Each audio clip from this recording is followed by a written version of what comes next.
ورفع به درجات أهل الإيمان ووضع به أهل الشرك والكفران وعلى آله وصحبه ومن تبعهم بإحسان إلى يوم الحشر والنشور والميزان. أما بعد، فأعوذ بالله من الشيطان الرجيم. إن هذا القرآن يهدي للتي هي أقوم ويبشر المؤمنين الذين يعملون الصالحات أن لهم.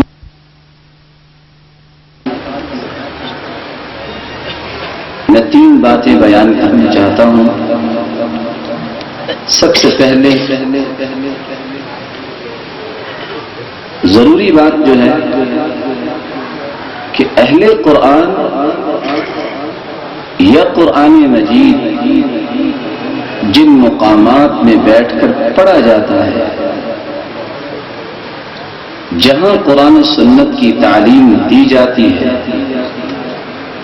آپ اس کو نام مساجد کا دے دیں، آپ اس کو نام مدارس کا دے دیں،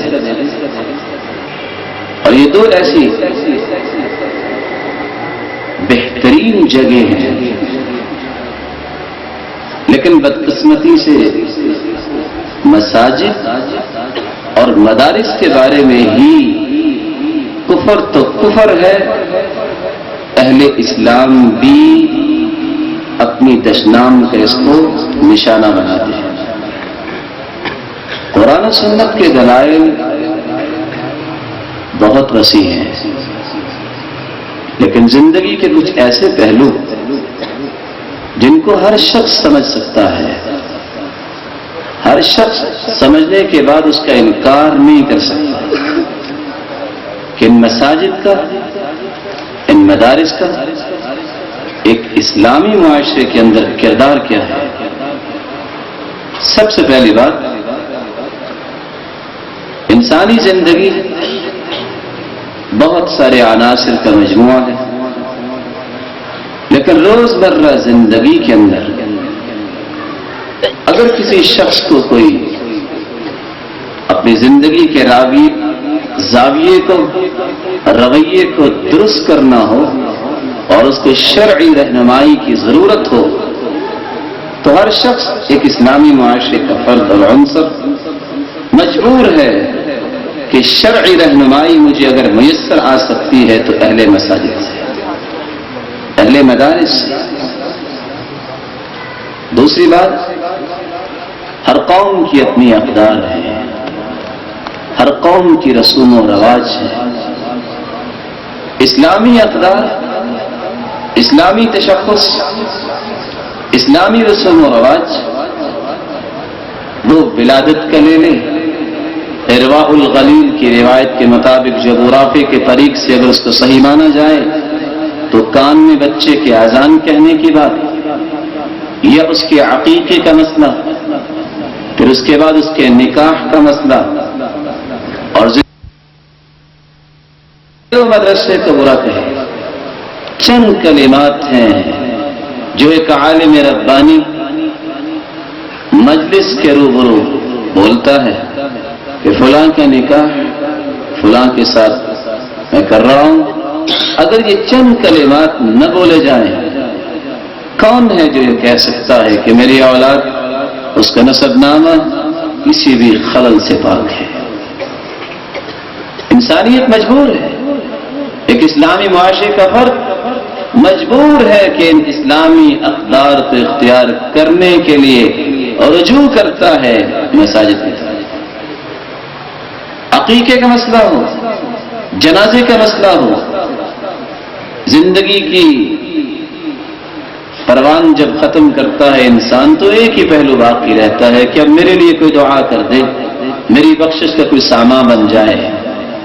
یہ دعا، بلکہ دعائیں اگر کرنے والے ہیں دنیا کے اندر جانے والوں کے لیے تو اہل مساجد ہیں، اہل مدارس ہیں. ہر قوم اپنی ثقافت کو بلند کرنے کے لیے کمیونٹی سینٹر بناتی ہے، جہاں وہ مشورے کرتے ہیں، جہاں بیٹھ کر مساوات کے درس دیتے ہیں اور پلاننگ کی جاتی ہے. مساجد اور مدارس سے بڑھ کر دنیا کے اندر کوئی بھی اسلامک کمیونٹی سینٹر نہیں. حقیقی مساوات کا درس مسجد دیتی ہے. کوئی بادشاہ ہے، کوئی فقیر ہے، جب تک پاؤں کے ساتھ پاؤں ملا کے صف نہیں بناتا اس کی نماز مکمل نہیں. درس دیا ہے اس مسجد نے کہ اگر تم پاؤں کے ساتھ پاؤں ملا کے کھڑے ہوگے تو اللہ کو یہ الفت، یہ محبت، یہ مودت، یہ اجتماعیت کا پہلو اتنا پیارا لگتا ہے. من سد حرجة بنى الله له بيتا في الجنة ورفع له بها درجة. معمولی سے پہلے، لیکن اس کی عظمت کو دیکھیے. یہ درس، یہ سبق مسجد دیتی ہے، مدرسہ دیتا ہے کہ بڑے ہے ایک ہی صف میں کھڑے ہو گئے. محمود و ایاز، تم اکٹھے کھڑے ہو کے پاؤں کے ساتھ پاؤں محبت سے ملا لو. جتنے لوگ پاؤں ملا لیتے ہیں، سوراخ نہیں چھوڑتے، ان سب کا اللہ سبحانہ و تعالی جنت میں گھر بنا دیتے ہیں. یہ مسجد بتاتے ہیں، یہ مدرسہ بتلاتا ہے. چوتھی بات، آپ انگلینڈ کی 3 لاکھ کی گن لے آئیں اور استعمال کرنے کے لیے گولی نہ ہو، ناکارہ ہے. اور ممکن ہے کہ ایک لاٹھی بھی اس سے اچھا کام کر جائے اگر اکیلی گن کو استعمال کرے. کسی قوم کی سیولائزیشن کو چیک کرنا ہو، تہذیب و تمدن کی افق فکری کو جب دنیا والے پیش کرتے ہیں، وہ کریکولم ہوتا ہے، وہ نصاب ہوتا ہے، وہ مکتبات ہوتے ہیں، وہ لائبریریاں ہوتی ہیں. اسلامی معاشرے کے اندر مکتبات، لائبریریاں، آرگنز، مجلات اور رسائل اور اسلامی ڈائجسٹ، یہ سارے کے ساری ضروریات اگر مہیا کرنے والے لوگ ہیں تو وہ ہیں جو اہل مساجد ہیں، جو اہل مدارس ہیں. اور مساجد سے فارغ ہونے والے، مدارس سے فارغ ہونے والے ہی یہ ساری خدمات سر انجام دے رہے ہیں. اور اگر کسی قوم کے پاس کتابی شکل میں لٹریچر نہ ہو، وہ قوم کبھی بھی ترقی کی منازل کو طے نہیں کر سکتی. پانچویں بات، ہر شخص نوجوانوں کی قوت کو سمجھتا ہے. جس شخص نے قرآن کا مطالعہ کیا ہے وہ سمجھتا ہے کہ اصحاب کہف کی کیا عظمت ہے. نوجوانوں کی صلاحیتوں کو، اس کے رویے کو، اس کے دھارے کو درست کرنا اور ان کی صلاحیتوں سے فائدہ لینا اور ان کی صلاحیتوں کو جذبات سے دور رکھنا اور بیلنس کر کے اسلامی اقدار اور قرآن و سنت کی چھاپ اس پہ ڈال کر اس کو دین کے لیے استعمال کرنے کے لیے جلسوں کا اہتمام، محافل قرآنیہ کا اہتمام، تنظیم سازی، اشاعتی لٹریچر اور کسی قوم کے نوجوانوں کو ایک ایسا دھارا نصیب کرنا کہ جس راستے پہ چل کے وہ قوم کو بلندیوں کی طرف لے جائے. یہ کام کرنے والے بھی ہیں تو اہل مدارس ہیں، اہل مساجد ہیں. اور ایک سروے رپورٹ کے مطابق 98% مساجد کے اندر خطیب جو ہیں مساجد سے فارغ، مدارس سے فارغ.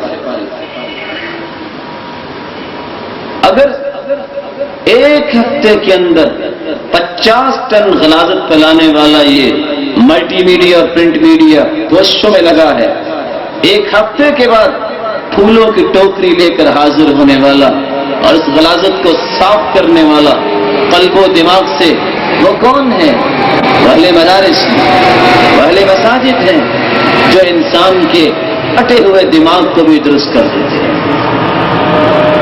چھٹی بات، کسی قوم کی بلندی کا راز جوڈیشری میں ہے، عدالتی نظام میں ہے. عدالتی نظام ہو، عدل و انصاف کا وہ پہلو جو غریب اور امیر کو بھی ایک ساتھ ملا کے کھڑا کر دے. زکوٰۃ کا نظام ہے، عشر کا نظام ہے، بیت المال کا نظام ہے، اور عید کی خوشیوں میں غریبوں کو شامل کرنے کے لیے فطرانے کا نظام ہے. یہ سارے کے سارے نظام، یہ انظمہ اگر کوئی پیش کرنے والے ہیں تو اہل مدارس ہیں، وہ اہل مساجد ہیں. یہ ہو سکتا ہے کہ رقیت ہلال کمیٹی یہ فیصلہ لکھ دے کہ کل روزہ ہے اور کسی عالم کے سائن نہ ہوں ہو سکتا ہے کوئی عالم اس میں شامل نہ ہو اور لوگ روزے کے لیے تیار ہو جائیں، نہیں ہو سکتے۔ لیل و نہار کا تقلب، سورج اور چاند کے مرہون منت ہے، کہا جاتا ہے سورج اور چاند کے مسائل، یہ سارے کے ساری عدالتی نظام کہاں سے لیا گیا ہے؟ ایک اسلامی معاشرے کے اندر جوڈیشری کا نظام اس وقت تک درست نہیں ہو سکتا جب تک قرآن و سنت سے معلومات نہیں لے گا، اور قرآن و سنت کی تعلیمات ملیں گی مساجد سے اور مدارس سے۔ ساتویں بات، اللہ نے کچھ امتیازات امت اسلامیہ کو دی ہے۔ عقل کا تقاضا ہے لباس اچھا ہو، عقل کا تقاضا ہے خوراک اچھی ہو، عقل کا تقاضا ہے ماحول اچھا ہو، یہاں عقل کا یہ بھی تقاضا ہے گفتار اچھی ہو، کلام اچھی ہو۔ تو اللہ سبحانہ و تعالیٰ کی وہ حقیقی کلام کو انتہائی احسن انداز میں پڑھنے کے لیے جو امتیاز امت اسلامیہ کو ملا ہے، وہ علم تجوید ہے، وہ علم قراءات ہے، وہ علم رسم القرآن ہے، علم ادعاء القرآن ہے۔ اس قرآن کو لکھا کیسے جائے، اس پہ وقف کہاں کیا جائے، کہاں اس کو بغیر وقف کے ملا کر پڑھا جائے، اس کے اندر کون سے لہجات ہیں، کون سے آپشن اللہ سبحانہ و تعالیٰ نے پیش کیے ہیں۔ تمہیں یہ نہیں پڑھنا آتا، کلھا شاف کاف، ساری کی ساری قراءات شافی اور کافی ہیں، تم یہ پڑھ لو، یہ نہیں پڑھ سکتے یہ پڑھ لو۔ یہ امتیازات اور خصوصاً وراثت کا وہ نظام جو دنیا میں اس وقت ختم ہو رہا ہے، بیٹی پہ ظلم، بہن پہ ظلم، بھابھی پہ ظلم، ماں پہ ظلم، دادی اور نانی پہ ظلم ہر شخص سہ رہا ہے۔ اس کی حقیقی تعلیمات اگر کسی کے پاس موجود ہیں اور ان امتیازات کو بابر کروانے والے اگر لوگ ہیں تو اہل مساجد ہیں، اہل مدارس ہیں۔ مجبور ہے ہر شخص، لوٹے گا تو مساجد والوں کی طرف، لوٹے گا اہل مدارس کی طرف کہ جی میرا اتنا مال تھا اور یہ فوت ہو چکا ہے، یہ زندہ ہے، تقسیم کر دیں۔ خود تقسیم کرنے کا اہل بھی نہیں جب تک وہ اہل مدارس اور مساجد کی طرف لوٹتا نہیں۔ آٹھویں بات، انسان فزیکلی بیمار ہوتا ہے، ڈاکٹر کے پاس جاتا ہے، ڈاکٹر ڈائگنوز کرتا ہے، ٹیبلٹ دے دی، کیپسول دے دیے، سیرپ دے دیا، لیکن تمام تر علاجات کرنے کے بعد اگر اس کے جسمانی عوارض ختم ہو جائیں تو کچھ روحانی بھی ایسے آپشن موجود ہوتے ہیں کہ انسان بیمار ہوتا ہے۔ حقیقی مذہبی اور روحانی پیشوائیت اگر میسر آ سکتی ہے تو اہل مساجد کے پاس، یہ اہل مساجد ہیں، یہ اہل مدارس ہیں جو کہتے ہیں تم آیت الکرسی پڑھو گے تمہیں یہ ملے گا، تم رات سوتے وقت یہ اذکار کرو گے شیطان کی حفاظت ہو جائے گی، تم یہ کرو گے اللہ سبحانہ و تعالیٰ تمہاری نگرانی کے لیے فرشتہ مقرر کریں گے۔ یہ ایک الگ بات ہے، اس مذہبی پیشوائیت کو حاصل کرنے کے لیے بھی کچھ لوگ غلط راستے پہ چلے جاتے ہیں، کوئی نجومی بابے کے پاس، کوئی بنگالی بابے کے پاس، اور اپنے ایمان کا لباس اتار کر اس کے پاس رکھ کے واپس آتے ہیں۔ صحیح مسلم کی روایت کے مطابق من سأل عرافا، جو شخص کسی عراف کے پاس، نجومی اور کاہن کے پاس آتا ہے، من اتى عرافا فسأله لم تقبل له صلاة 40 ليلة، جو کسی نجومی کے پاس جا کے اپنے حال احوال پوچھتا ہے 40 دن تک اس کی عبادت اللہ کو قبول ہی نہیں ہے، اور یہ صحیح مسلم کی روایت ہے۔ نویں بات، ایک شخص اپنے تقدس کا لوہا منوانے کے لیے کیا کچھ نہیں کرتا، اپنی جلالت کو واضح کرنے کے لیے کون سے جتن نہیں کرتا، اپنے تشخص کو بلند کرنے کے لیے کون سے پاپڑ نہیں بیلتا، لیکن ایک اللہ کی تقدس، ایک اللہ کی جلالت، اس کی عظمت کا اگر عملی نمونہ اگر کسی نے دیکھنا ہے اجتماعی طور پر، وہ مساجد ہے، سارے کے سارے رکوع میں ہیں، سارے کے سارے نمازی سجدے میں ہیں۔ یہ اجتماعیت کا پہلو جو اللہ کی تقدس، عظمت اور جلالت پر مبنی ہے، اگر میسر آ سکتا ہے تو مساجد و مدارس میں۔ 10ویں اور آخری بات، بہترین قوم اپنے شاندار ماضی کو بھولا نہیں کرتی۔ تاریخ انسان کے لیے بہت بڑا ورثہ ہوتا ہے، بہت بڑا سبق اور درس ہوتا ہے۔ انسان مستقبل کی راہوں کو درست کر سکتا ہے اگر ماضی پہ نظر رکھے۔ شاندار ماضی ملی روایات، حقیقی تاریخ اور حقیقی میراث اور حقیقی وراثت اگر کسی کے پاس موجود ہے تو اہل مدارس ہیں. یہ ایک الگ موقف ہے. آج ہمارا کریکولم بتاتا ہے صوفیہ اسلام لے کے آئے، فلاں اسلام لے کے آیا، لیکن یہ مسکین بھول جاتا ہے کہ اس پاکستان کی سرزمین پر بھی تاریخ گواہ ہے کہ 25 صحابہ کی آمد ہو گئی. یہ بامبے، یہ انڈیا میں صحابہ کرام کی آمد ہوئی جنہوں نے حقیقی اسلام کو پیش کیا. حقیقی تاریخ بغیر کسی تبدیلی کے مسخ شدہ تاریخ کی بات نہیں کر رہا. حقیقی تاریخ اور ملی اقدار جو ہیں اور وہ وراثت جو حقیقت پر مبنی ہے اگر کسی کے پاس میسر آ سکتی ہے تو اہل مدارس، اہل مساجد ہے. ان 10 نکات کے بعد اگر کوئی شخص پھر بھی کہتا ہے کہ مساجد کا کوئی فائدہ نہیں اور مدارس کا کوئی فائدہ نہیں، آؤ پھر اللہ کے رسول کے حدیث سننے. قیامت کا دن ہوگا جب اولیاء کیا اور بنائے ہوئے ابدال و اقطاب کیا، اصفیاء کیا، انبیاء کی زبان پہ بھی نفسی نفسی ہوگا کہ آج ہمارے ساتھ بھی پتہ نہیں کیا ہونے والا ہے. ایسی ہولناک حالت میں اللہ کی طرف سے آواز آئے گی، این جیرانی، کہاں ہے میرے پڑوسی؟ جبریل فرمائیں گے وَهَلْ يَنْبَغِي لِأَحَدٍ أَنْ يُجَاوِرَكَ؟ خالق و مالک، آپ خالق، باقی ساری مخلوق. ہو سکتا ہے کہ مخلوق خالق کا پڑوسی بن جائے. اللہ سبحانہ وتعالی فرمائیں گے این عمار المساجد، کہاں ہیں اہل مساجد، کہاں ہیں مساجد کو آباد کرنے والے؟ آج وہ میرے پڑوسی ہیں. اللہ ہم سب کو حقدار بنائے. لائق احترام اور معزز بھائیوں، ان 10 نکات کو سمجھنے کے بعد بھی کوئی شخص یہ کہہ دے کہ ان چیزوں کا کوئی فائدہ نہیں ہے. وَلَيْسَ يَصِحُّ فِي الْأَذْهَانِ شَيْءٌ إِذَا احْتَاجَ النَّهَارُ إِلَى دَلِيلٍ. جب سورج نکلا ہوا ہو اور کوئی شخص کہے دلیل پیش کرو سورج نکلا ہے، تپش محسوس ہو رہی ہو اور اجالا ہو، اس کے دماغ کے بارے میں کیا کہا جا سکتا ہے؟ وَقَدْ يُنْكِرُ الْعَيْنُ ضَوْءَ الشَّمْسِ مِنْ رَمَدٍ وَقَدْ يُنْكِرُ الْفَمُ طَعْمَ الْمَاءِ مِنْ سَقَمٍ.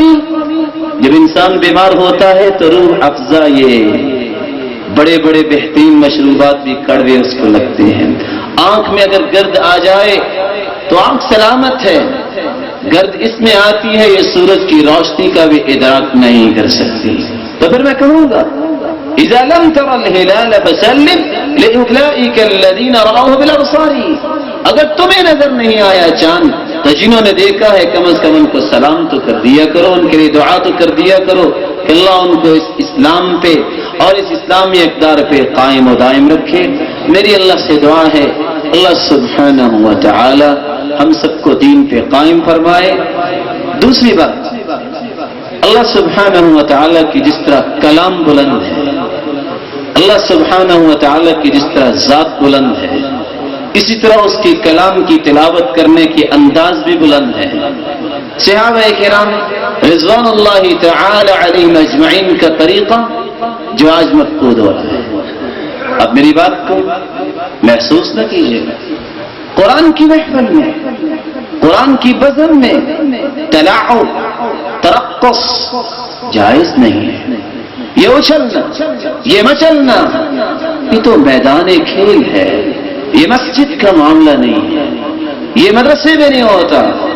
اگر قرآن سننے کے بعد بھی یہی چیز آئے، یاد کر لو عائشہ رضی اللہ تعالی عنہ اور ام سلمہ رضی اللہ تعالی عنہ کی حدیث کو.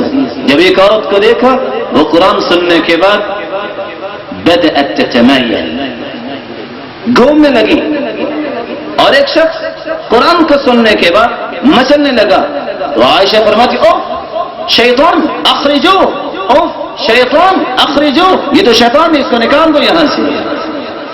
دیکھیے صحابہ کرام رضوان اللہ تعالی علیہم اجمعین قرآن کی تلاوت کرتے، تدبر، تفکر، تبصر، یہ تمام تر صلاحیتوں کو جمع کر کے قرآن کی آیت آسمان سے اترتی لیکن سننے والا اس انداز سے سنتا کہ اس کے دل میں اتر رہی ہے. تفعل بالقرآن، تفعل بالآیات. كان إذا قام من الليل رفع طورا وخفض طورا. لماذا؟ اللہ کے رسول صلی اللہ علیہ وسلم رات کو قیام کرتے، آواز کو کبھی بلند کرتے، کبھی آواز کو آہستہ کرتے.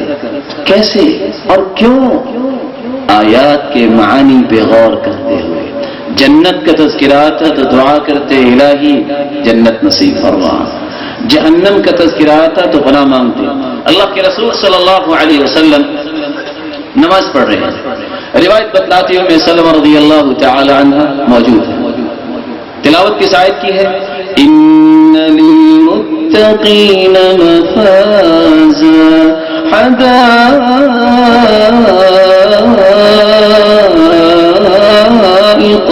وأعنابا وكواعب أترابا وكأسا دهاقا.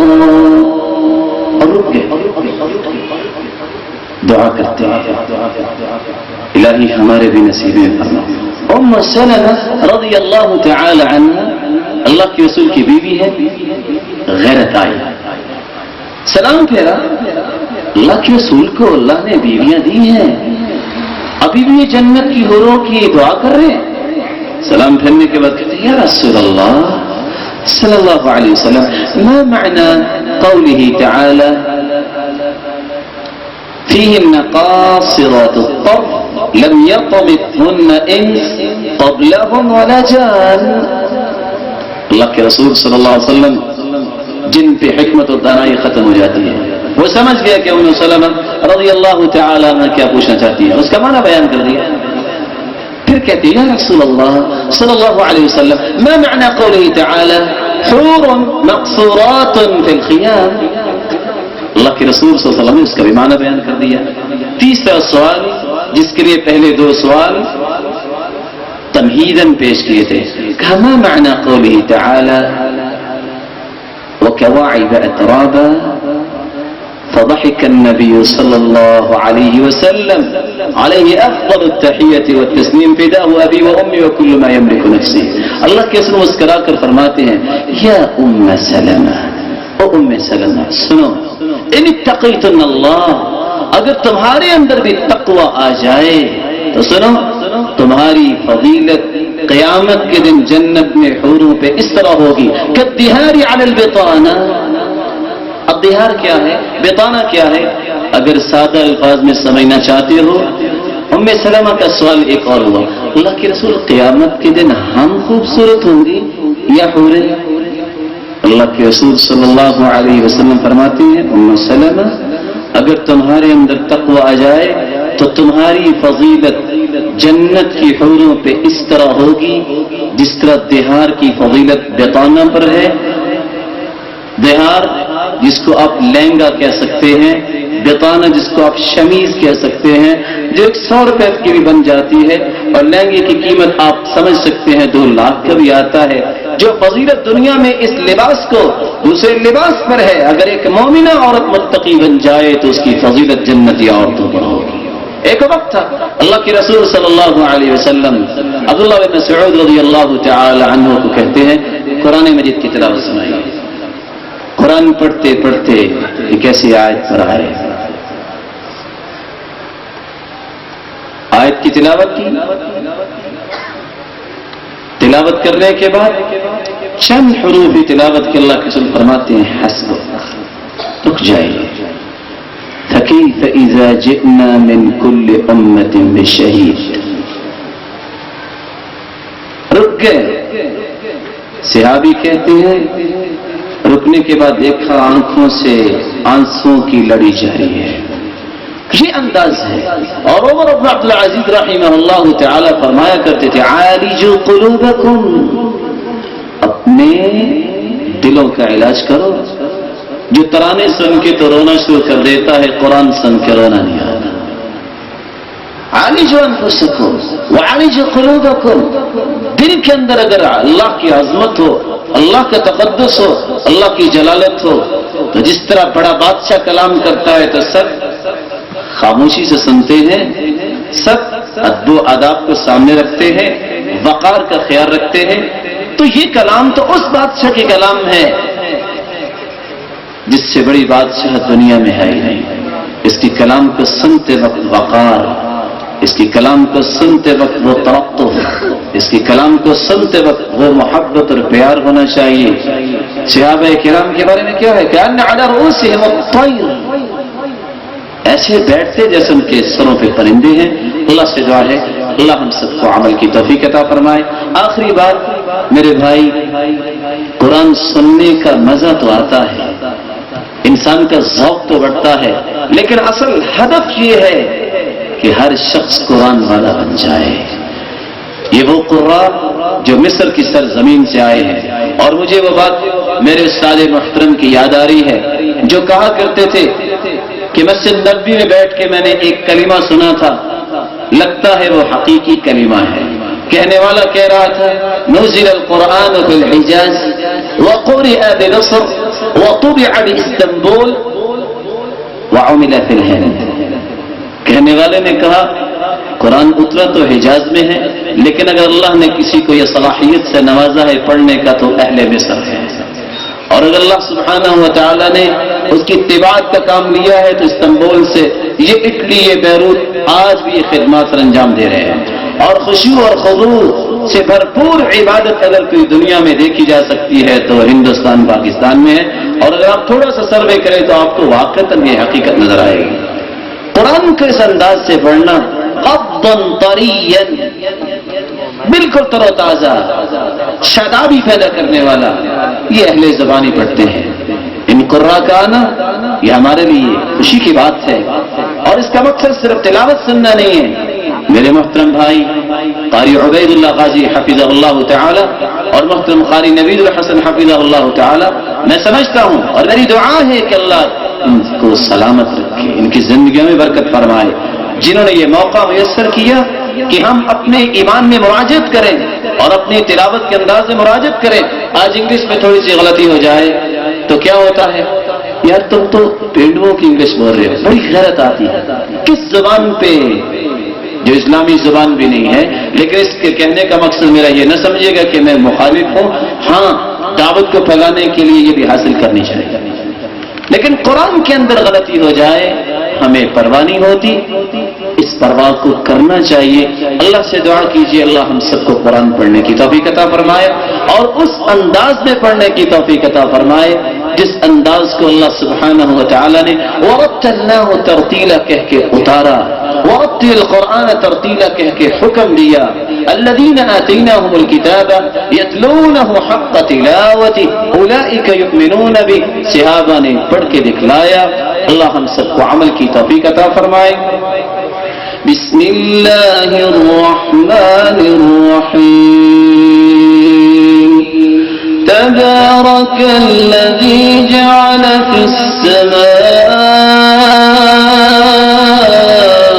بروجا وجعل فیہا سراجا وقمرا منیرا، وهو الذی جعل الليل والنهار خلفة لمن أراد أن يذكر أو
تقتلون النفس التي حرم الله إلا بالحق ولا يزنون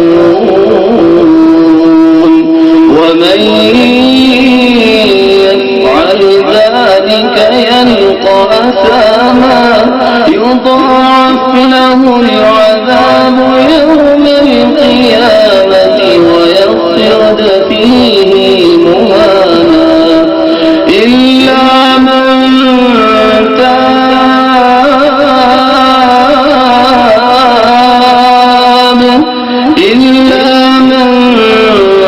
تاب وآمن وعمل عملا صالحا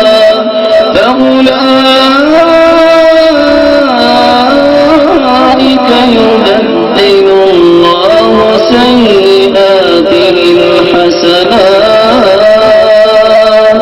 وكان الله غفورا رحيما ومن تاب وعمل صالحا فإنه يتوب إلى الله متابا والذين لا يشهدون الزور وإذا مروا باللغو مروا كراما والذين إذا ذكروا بآيات ربهم لم يخروا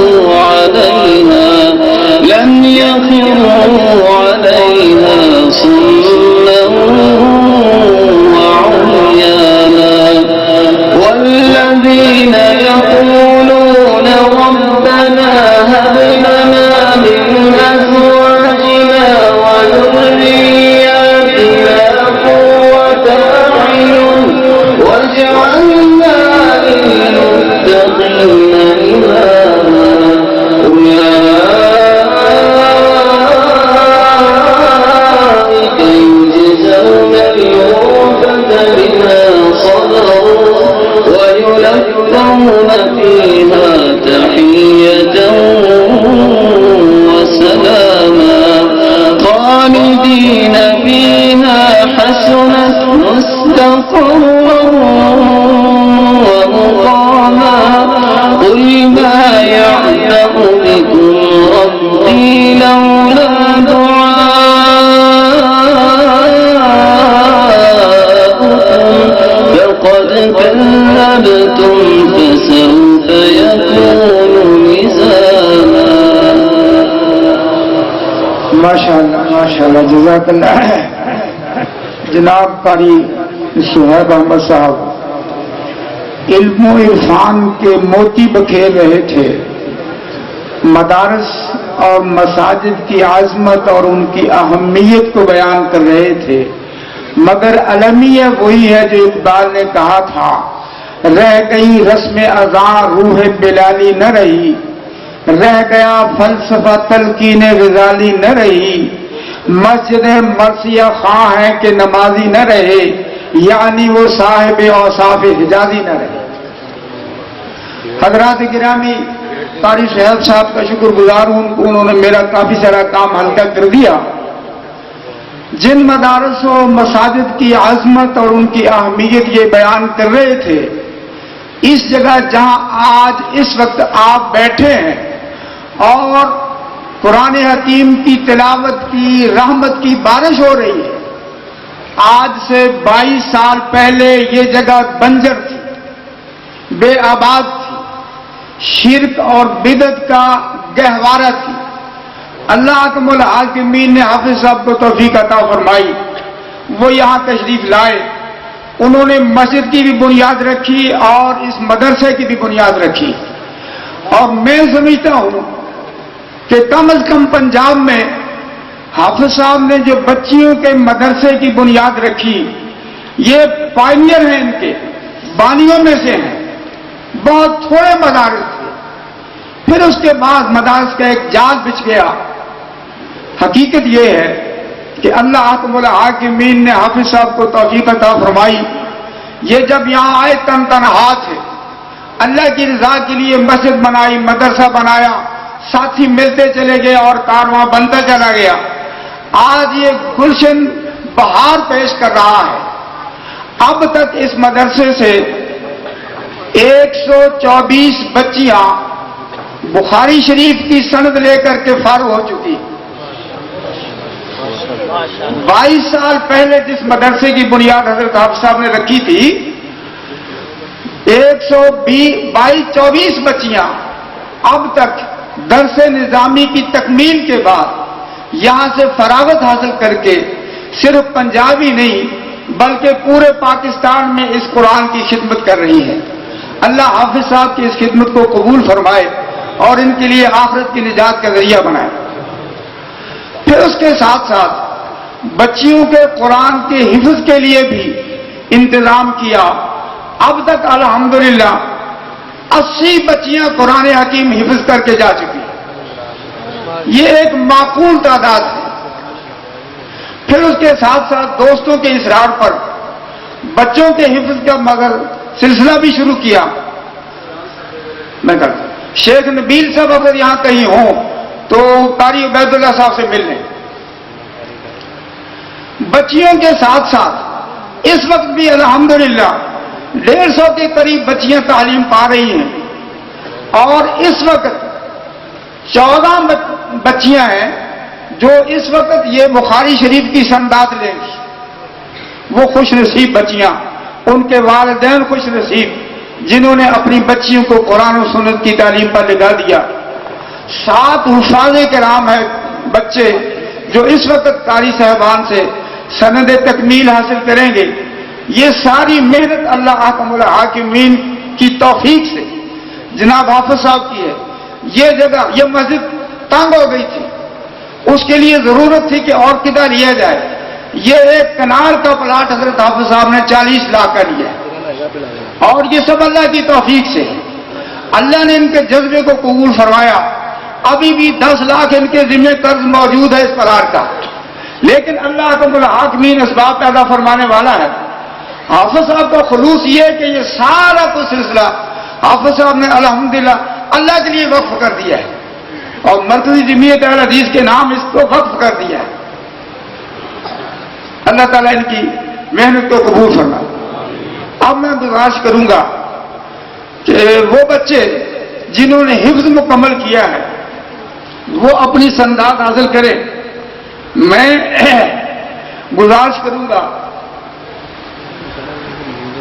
شیخ القراء بلکہ فن قرأت و تجوید کے پاکستان میں امام قاری ادریس عاصم صاحب، میں ان سے گزارش کروں گا کہ وہ تشریف لائیں اور بچوں کو حفظ قرآن کی سندات عطا فرمائیں. اور اس کے ساتھ ساتھ مصر سے تشریف لائے ہوئے قاری صاحبان، میں اس موقع سے فائدہ اٹھانا چاہتا ہوں. قاری الشیخ یحییٰ شرقاوی، قاری الشیخ محمد یحییٰ شرقاوی حافظہ اللہ، ان کی خدمت میں بھی گزارش ہے کہ وہ بچوں کو سند تصریح عطا فرمائے.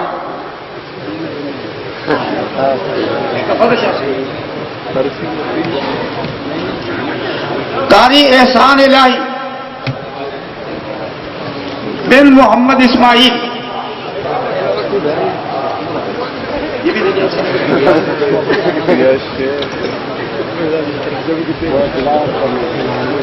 حافظ محمد کاشف، حافظ محمد عمران ولد محمد رمضان، حافظ عبد الرحمن بن محمد شکیب.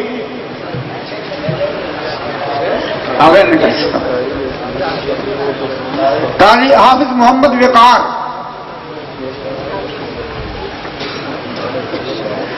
حافظ نصیر احمد بن محمد منشا، حافظ عبد الرحمن بن حاجی محمد عباس. اب باری ہے بچیوں کی جنہوں نے یہاں سے قرآن حکیم حفظ کیا ہے.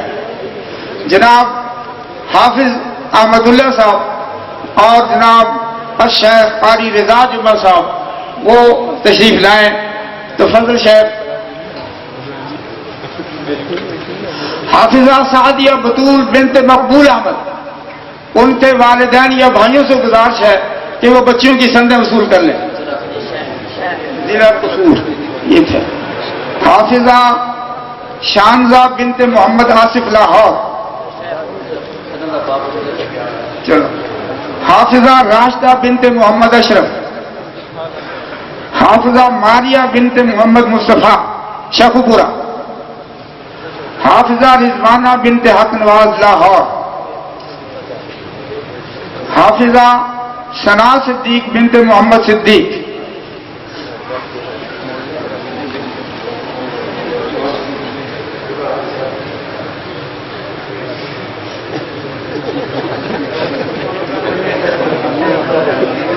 جی. حافظہ سائمہ بنت محمد ظریف.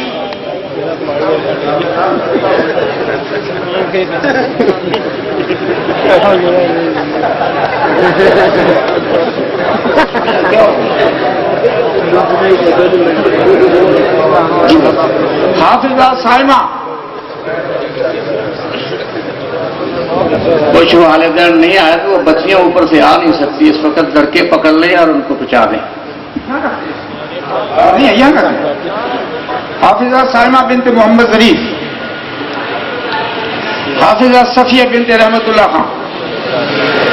حافظہ عطیہ بنت محمد ارشد. حافظہ فریحہ بنت محمد اسماعیل.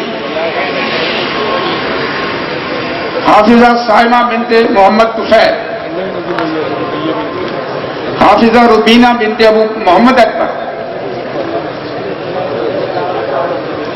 حافظہ صدف بنت محمد اقبال خان. حافظہ فاطمہ بنت محمد افضال.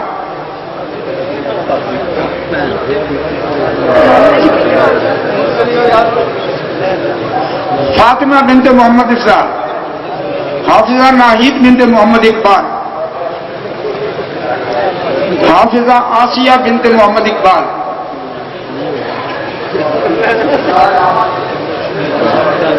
حافظہ نگینہ بنت احمد علی. بچیوں کو سندے عطا فرمائے. فاضلہ سعدیہ بطور. فاضلہ سعدیہ بطور.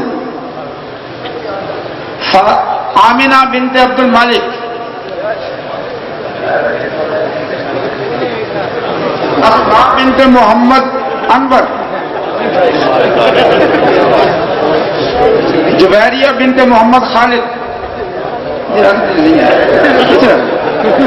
جبیریہ بنت محمد خالد. رفیہ بنت عبد الرزاق.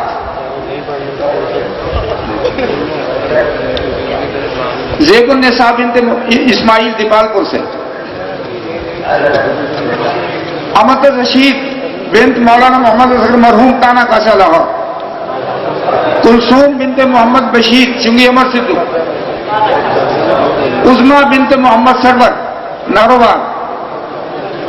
مصباح بنت مقصود ناروال. شبانہ بنت امان اللہ لاہور. طیبہ بنت محمد سلیم لاہور.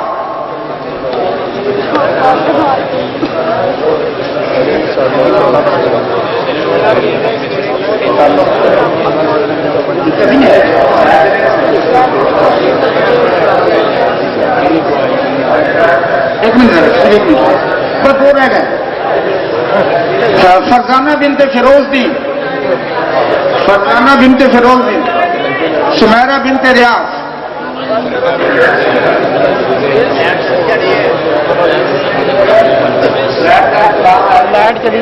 میں انتظامیہ کی طرف سے بچیوں کے والدین کو بچیوں کو مبارکباد پیش کرتا ہوں کہ اس مادی دور میں انہوں نے اپنے آپ کو قرآن کے لیے وقف کیا، سنت کے لیے وقف کیا.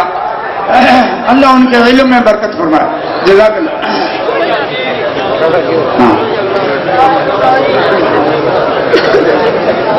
ان بچیوں کے اور بچوں کے جو انعامات ہیں وہ ہم گھر پہنچا دیتے ہیں. گھر سے والدین لے لیں، ان کے بچیاں خود لے لیں گی.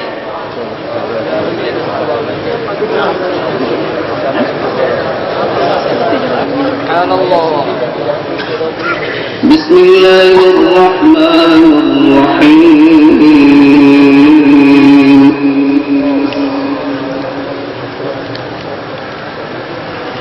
فسبحان الله حين تمسون وحين تصبحون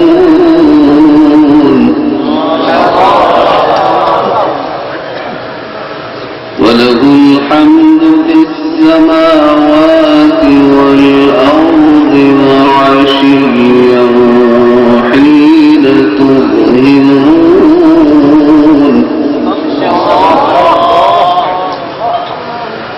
يخرج الحي من الميت ويخرج الميت من الحي ويحيي الأرض بعد موتها وكذلك تخرجون وكذلك تخرجون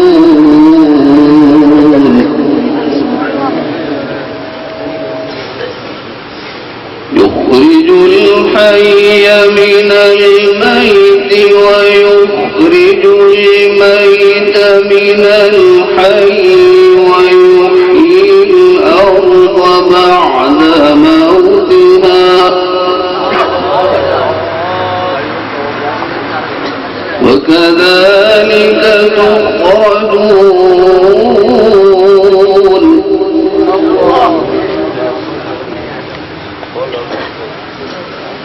فسبحان الله حين تمسون وحين تصبحون